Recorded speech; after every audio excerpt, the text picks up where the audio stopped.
Hello guys, नमस्कार। आपको हमारे अवधी लोकगीत में स्वागत है। और आइए आप लोग को एक हम जच्चा गीत सुना रहे हैं, नाच का है। अगर आप लोग को अच्छा लगेगा तो प्लीज़ लाइक कमेंट करना। हमरे गोदिया कैला नवा तनी खेलावा ना नदी, हमरे गोदिया कैला नवा तनी खेलावा ना नदी, तनी खेलावा ना नदी, तनी खेलावा ना नदी, हमरे गोदिया कैला नवा तनी खेलावा ना नदी, हमरे गोदिया कैला नवा तनी खेलावा ना नदी। क्रीम पाउडर हम लगैबे, सेंट साबुन से नवैबे, क्रीम पाउडर हम लगैबे, सेंट साबुन से नवैबे, नमवा बबलू हम धरौबे, तनी खेलावा ना नदी, नमवा बबलू हम धरौबे, तनी खेलावा ना नदी, तनी बोलावा ना नदी, तनी खेलावा ना नदी,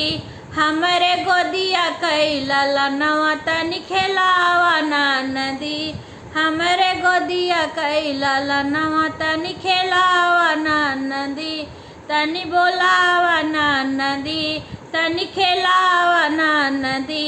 हमरे गोदिया कैला नवा तनी खेलावा ना नदी।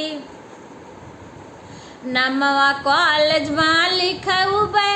MBA करवैबे, नमवा कॉलेज में लिखैबे,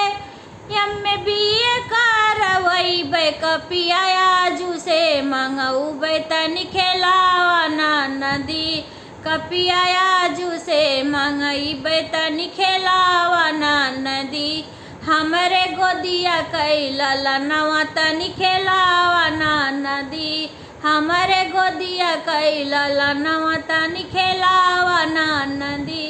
तनी बोलावा ना नदी, तनी खेलावा ना नदी, हमरे गोदिया कैला नवा तनी खेलावा ना नदी। ब्याह बम्बई रचैबे, दुल्हिना घरे से लैबे, ब्याह बम्बई रचैबे, दुल्हिना घरे से लैबे, डोलिया आजू से सजैबे, तनी खेलावा ना नदी, डोलिया आजू से सजौबे, तनी खेलावा ना नदी, हमरे गोदिया कैला नवा तनी खेलावा ना नदी, हमरे गोदिया कैला नवा तनी खेलावा ना नदी, तनी बोलावा ना नदी, तनी खेलावा ना नदी, हमरे गोदिया कैला नवा तनी खेलावा ना नदी,